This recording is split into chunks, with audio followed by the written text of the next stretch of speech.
Muy bien, ahí en sus notas que ya tienen previamente impresas, vamos a ver el punto 3.5 que trata precisamente del modelo del promedio por el espacio de estados, conocido en inglés como State Space Averaging o sus siglas en inglés SSA.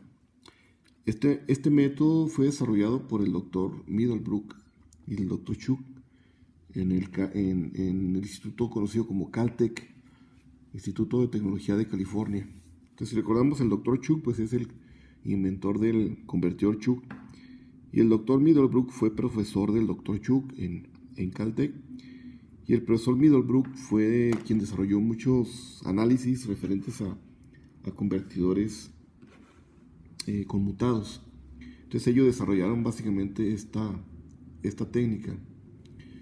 La técnica de promedio de espacio de estados resulta de un modelo lineal de la etapa de potencia, que es lo que vamos a modelar básicamente, la etapa de potencia, en la cual se incluye, como ya hemos visto, pues siempre un filtro a la salida, ¿verdad?, que es el LC. Y esto para pequeñas señales en corriente alterna. Entonces, con este método lo que se busca es realizar una linealización, ¿verdad?, básicamente, alrededor de un punto de operación. Entonces, esto es importante, que alrededor de este punto de operación, en estado estable o en corriente directa, se va a buscar que se linealice el modelo del convertidor. Aquí en el circuito que se muestra en la figura, o como diagrama de bloques, se muestra un controlador PWM que tenemos en este bloque. De igual manera se puede realizar alrededor de un punto de operación en estado estable entre lo que es el ciclo de trabajo con respecto a la variable que está alimentando al controlador PWM, que va a ser una variable de control definida como BC. Entonces, lo que buscamos ahorita es modelar la etapa de potencia con el filtro, donde la etapa de potencia recibe o se alimenta del voltaje de alimentación BD, recibe un ciclo de trabajo y tiene como respuesta un voltaje de salida, que puede ser también pues su corriente. Y detrás del controlador también vamos a modelar posteriormente el compensador, que básicamente es un amplificador de error definido por un operacional. Entonces aquí tenemos una red que también vamos a modelar para poder ir determinando la respuesta completa del sistema. Entonces, en la etapa de potencia lo que vamos a buscar es el modelado de la función de transferencia TPDS, que es la etapa de potencia, básicamente, incluido con el filtro de salida. Entonces lo que buscamos es la variable de salida en pequeña señal de la salida B0 de S en el dominio de Laplace, con respecto a la variable que es el ciclo de trabajo que vamos a tener para controlar nuestro circuito de potencia. Posteriormente vamos a modelar el controlador PWM, donde vamos a definir la función de transferencia TMDS, que básicamente es la relación del ciclo de trabajo con respecto a su voltaje de control, ¿verdad? Y esa está la relación. Y detrás del controlador viene el amplificador de error compensado, ¿verdad?, que es nuestro controlador. Entonces ahí vamos a definir una TCDS, que es la función de transferencia del controlador. Entonces retroalimentamos la señal de salida, ¿verdad?, la comparamos contra una señal en pequeña señal de referencia, que en teoría debiera ser 0 para que nuestro error siempre fuera 0. En el procedimiento del modelado de espacio de estados, pues se busca como objetivo obtener una función de transferencia en pequeña señal.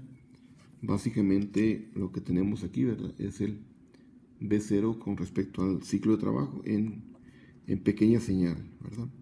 Entonces podemos manejar esta pequeña señal con el símbolo de este tilde, ¿sí?, básicamente, o también el pequeño gorrito, ¿verdad?, que le ponemos en ocasiones a la señal. Entonces esta sería la definición de pequeña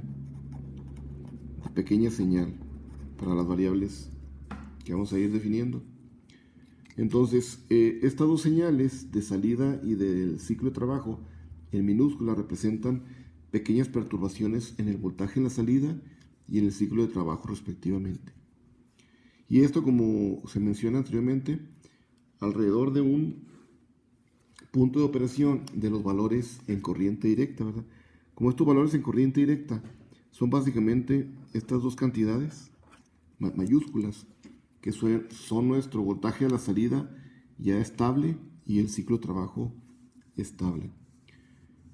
El procedimiento de linealización que va a llevar este método, pues básicamente se sigue a través de 4 pasos, que ustedes lo pueden ver también en el libro de Mohan. Entonces, inicialmente pues hay que describir cuáles son nuestras variables de estado para cada estado del circuito. Como generalmente tenemos 2 estados de operación, encendido y apagado, entonces se definen las variables de encendido para el ciclo de trabajo y de apagado, que representa el ciclo de trabajo en la unidad menos el ciclo de trabajo que estamos definiendo en el encendido. Entonces este se puede definir también como una D'.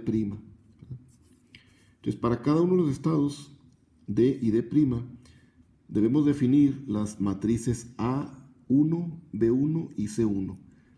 Similarmente, en el apagado definimos las matrices A, B y C, pero con su subíndice 2, ¿verdad? En el paso 2, básicamente es el promedio de la descripción de las variables de estado usando el ciclo de trabajo D. Entonces, los dos estados anteriores se combinan y se promedian para obtener una ecuación resultante. En el paso 3, al introducir las perturbaciones de pequeña señal en corriente alterna y separación de componentes de DCA y DCD, entonces las pequeñas perturbaciones, que ya lo habíamos comentado anteriormente, la definimos por estas dos definiciones sobre las cantidades de estado de corriente directa en cuestión, ¿verdad?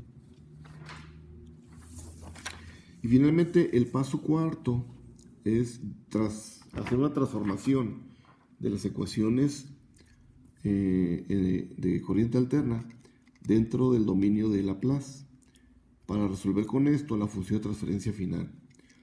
Entonces aquí la transforma de Laplace en el dominio S se obtiene para la función de transferencia de potencia, ¿verdad? Entonces esta TPDS está referido a la potencia, ¿verdad? Entonces la T define la función de transferencia y la P referido a la etapa de potencia junto con el filtro. Entonces, como un primer desarrollo, aquí les voy a enviar estas notas para que ustedes las sigan y vayan definiendo en sus propias notas la definición de los 4 pasos. Entonces, inicialmente, pues, el primer paso es definir los intervalos de encendido y apagado, definir los vectores, ¿verdad? Este es el vector de las variables de estado para el encendido. Entonces, aquí definimos este vector x1 con este punto, significa la derivada de las variables de estado, en donde definimos las matrices A1, B1, ¿verdad? Entonces, esto será para el tiempo en que tenemos bueno, aquí definimos de un t a un t más dt, ¿verdad? Entonces, esto representa el dt, que es el encendido, ¿verdad? Entonces, aquí empezamos a partir de un tiempo t, que es un periodo, ¿verdad? Pero todo esto sería el periodo completo. Similarmente, para el apagado, definimos la variable de estado x1, que es la derivada de la variable de estado. Con este punto definimos esas derivadas. Y en ese estado de apagado definimos las matrices A2 y B2. Entonces, básicamente tenemos estas dos ecuaciones dentro de este intervalo de tiempo, ¿verdad? Entonces ahí definimos A1 y A2. Esta es A2. Aquí la reescribí incorrectamente, pero es la matriz A1 y A2. Y luego la matriz B1 y B2. Y similarmente debemos definir una variable de salida. En este caso, nuestro voltaje es el que nos interesa. Entonces B0 va a representar el voltaje de la salida, que está relacionado con una matriz C1 en el estado de encendido y una matriz C2 en el estado de apagado. Entonces representan matrices y vectores, ¿verdad? Básicamente. Entonces en la definición de las ecuaciones diferenciales para cada estado, vamos a definir las ecuaciones 5 y 6, donde la ecuación 5 se refiere a la derivada en un periodo, que no es más que la diferencia de estos dos estados, ¿verdad?, con respecto a una derivada en el tiempo. Entonces, si observamos la señal de disparo en un convertidor, esto representa el encendido y esto sería nuestro apagado. Y si lo relacionamos con respecto a nuestra corriente en el inductor, representa el incremento de la corriente y el decremento de la corriente durante el apagado. Entonces, durante este tiempo estamos definiendo estas dos ecuaciones, las 5 y las 6.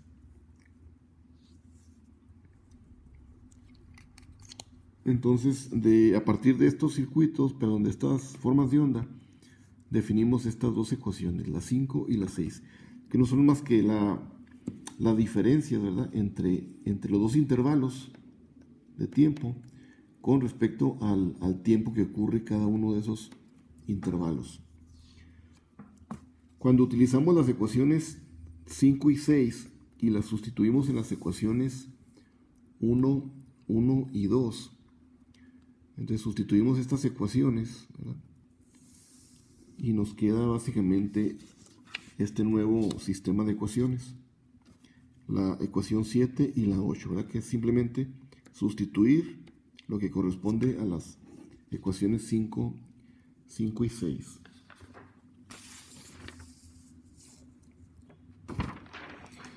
De tal manera que ahora esas dos ecuaciones, las definidas anteriormente y sustituidas de la 7 y la 8, nos va a quedar en esta siguiente ecuación, ¿verdad?, la ecuación 9 y la ecuación 10. Entonces ahí solamente les voy a pedir que ustedes sigan el procedimiento, lo traten de comprender y llegar finalmente también a la ecuación del vector de entradas, que es, en el vector de entradas es la diferencia de un tiempo presente con respecto a la diferencia de un tiempo anterior de la entrada, y esto en un intervalo de tiempo. De tal manera que al despejar nosotros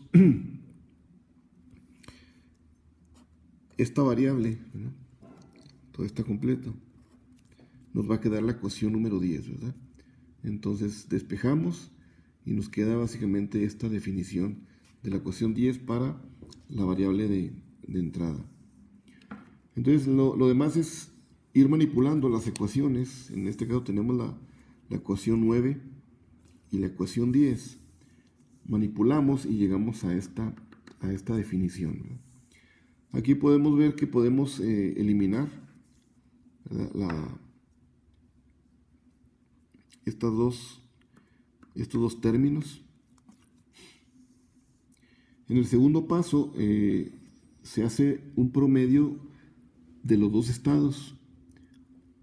Entonces utilizamos aquí el dt, ¿verdad?, que es un valor pequeño. Entonces podemos asumir que el dt va a ser igual a 0. De tal manera que se produce aquí una descripción del promedio del circuito sobre un periodo de conmutación. Esta ecuación viene o debe estar en esta parte, en este espacio. Entonces nos define básicamente la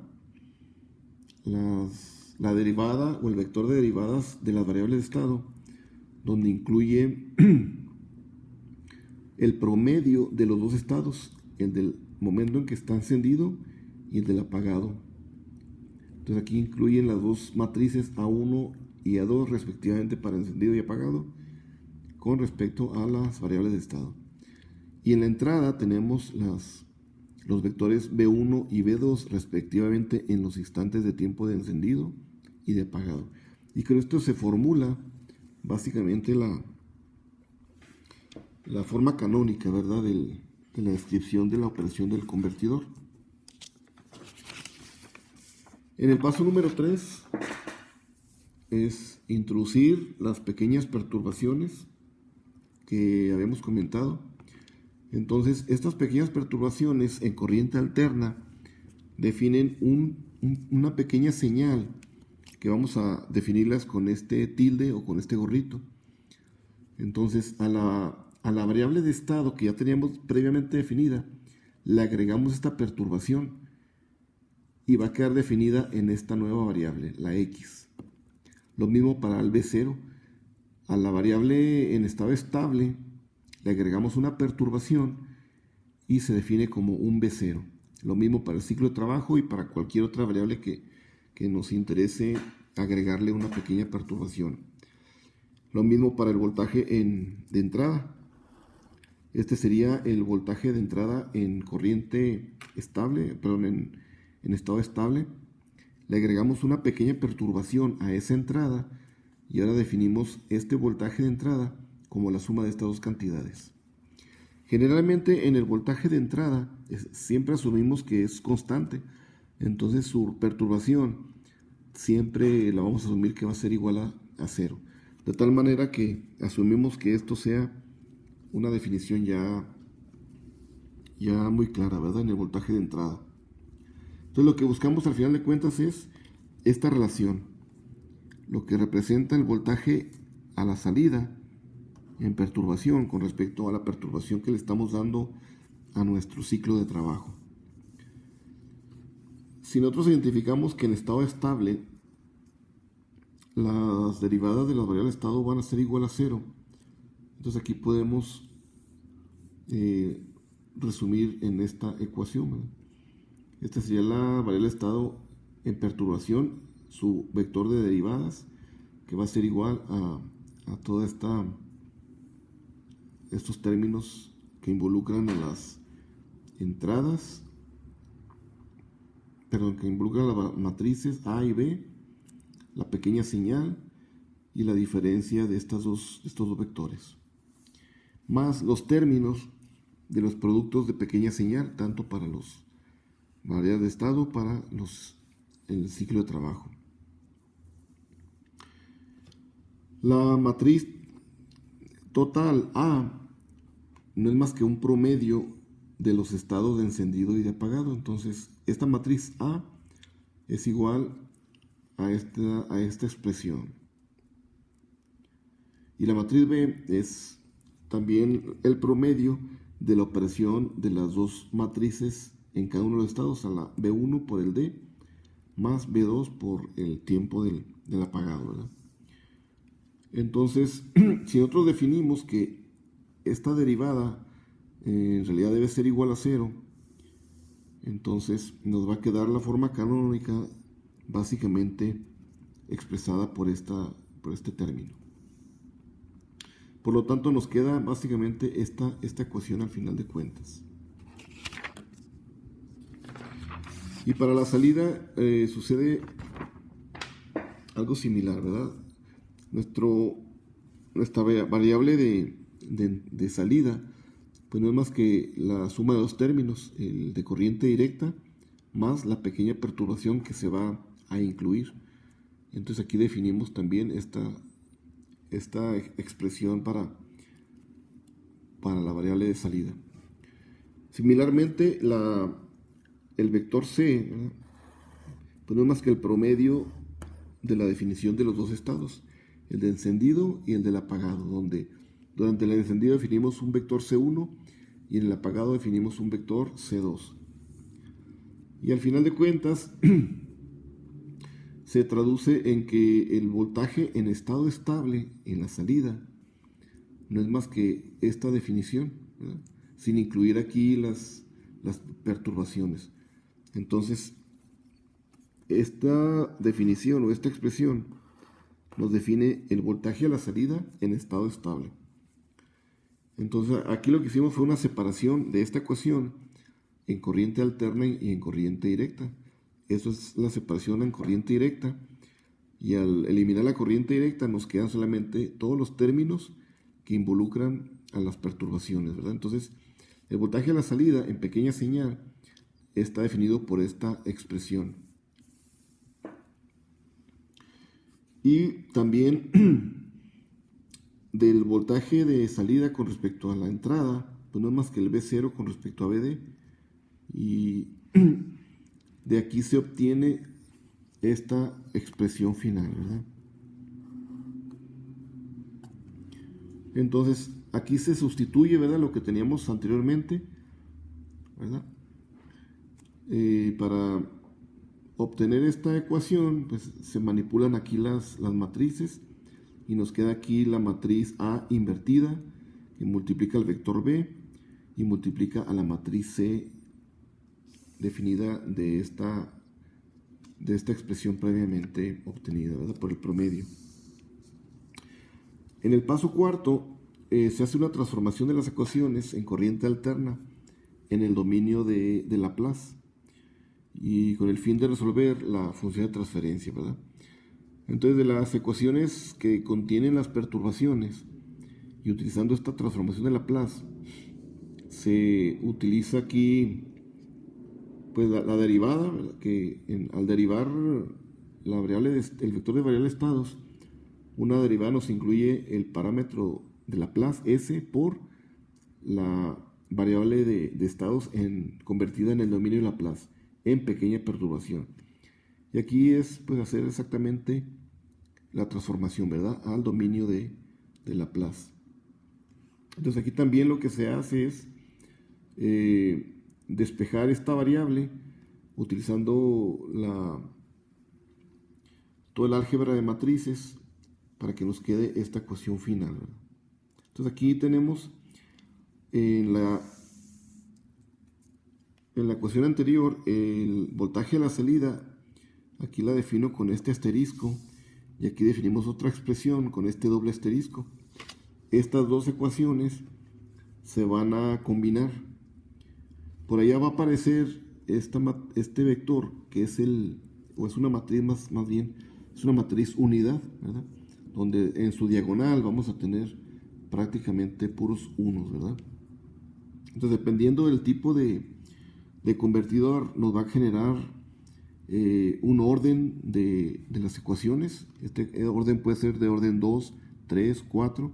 Entonces, de la misma manera, vamos a definir una matriz unidad que puede ser del orden 2, 3, 4, etcétera, ¿verdad? Entonces, finalmente, de las ecuaciones de asterisco 1 y doble asterisco, vamos a encontrar la relación que existe entre el voltaje a la salida que tenemos desde esta ecuación con respecto al ciclo de trabajo, que por ahí vamos a ir involucrando de las ecuaciones. Entonces, la función de transferencia que vamos a encontrar va a ser de la forma canónica que va a determinar la relación que existe entre la salida con respecto al ciclo de trabajo. Entonces aquí al hacer todo el análisis y el desglose de ecuaciones, nos queda esta expresión que involucra las matrices A1, A2, B1, B2, los vectores de variables de estado, el vector de entradas, los vectores de matrices, los vectores de C1 y C2 y el vector de las variables de estado, ¿verdad? Y esto pues no es más que al hacer el álgebra de matrices vamos a llegar a esta interpretación.